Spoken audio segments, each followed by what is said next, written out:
அப்பொழுது ஜனத்துக்கு விரோதமாய் ஜனமும் ராஜ்யத்துக்கு விரோதமாய் ராஜ்யமும் எழும்பும்.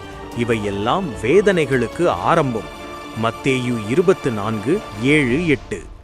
2026 மார்ச் 28 நிலவரப்படி ரஷ்யா மற்றும் மத்திய கிழக்கில் நடக்கும் நிகழ்வுகள் விவிலிய தீர்க்க தரிசனங்கள், அதாவது பிப்ளிக்கல் ப்ராஃபசிஸ், நம் கண்களுக்கு முன்பாக நிறைவேறுவதை உறுதிப்படுத்துகின்றன. 1. மாகோகு தேசத்தின் எழுச்சி.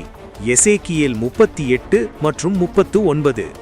விவிலியம் முன்னறிவித்தபடி வடக்கே கடைசியான திசைகளில் உள்ள தேசமாகிய மாகோகு, அதாவது ரஷ்யா, பெர்சியா அதாவது ஈரான் மற்றும் பிற தேசங்களோடு இணைந்து ஒரு கூட்டணியை உருவாக்குவதை நாம் காண்கிறோம்.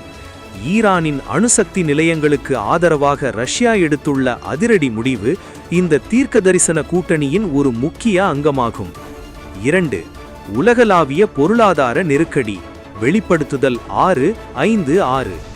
அதிபர் புடின் எச்சரித்துள்ள பொருளாதார அதிர்ச்சி மற்றும் ஐரோப்பாவிற்கான எரிசக்தி தடை ஆகியவை அந்தி கிறிஸ்துவின் வருகைக்கு முன்னதாக உலகம் சந்திக்கப் போகும் கடும் பஞ்சத்தையும் பொருளாதார சரிவையும் நமக்கு நினைவூட்டுகின்றன.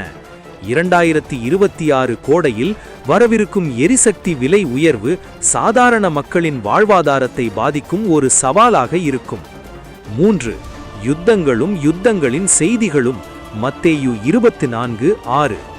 உக்ரைன் மீது ஒரே நாளில் நடத்தப்பட்ட 948 ட்ரோன் தாக்குதல்கள் மற்றும் பெல்கோரோட் பகுதியில் 4.5 லட்சம் மக்கள் மின்சாரமின்றி தவிப்பது வேதாகமம் கூறும் வேதனைகளின் ஆரம்பத்தை குறிக்கிறது. வளைகுடா பகுதியில் அமெரிக்கா, இஸ்ரேல் மற்றும் ரஷ்யாவின் இராணுவ குவிப்புகள் ஒரு சர்வதேச போருக்கான வாசலில் நம்மை நிறுத்தியுள்ளன. விசுவாசிகள் செய்ய வேண்டியது என்ன? திருச்சபையாகிய நாம் இந்த சூழலில் பயப்படாமல் விழிப்புணர்வுடன் இருக்க வேண்டும். ஜெபத்தில் விழித்திருங்கள். உலக தலைவர்கள் எடுக்கும் முடிவுகள் தேவனின் சித்தத்திற்கு உட்பட்டிருக்கவும் அப்பாவி மக்கள் பாதுகாக்கப்படவும் இடைவிடாமல் ஜெபியுங்கள். தேசங்களுக்காக பரிந்து பேசுங்கள். இஸ்ரேல், ஈரான், ரஷ்யா மற்றும் உக்ரைன் தேசங்களில் உள்ள விசுவாசிகளின் பாதுகாப்பிற்காக ஜெபியுங்கள்.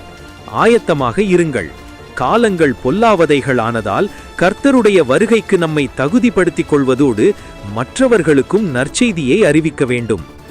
இவைகள் சம்பவிக்கத் தொடங்கும்போது உங்கள் மீட்பு சமீபமாயிருப்பதால் நீங்கள் நிமிர்ந்து பார்த்து உங்கள் தலைகளை உயர்த்துங்கள் என்றார். லூக்கா 21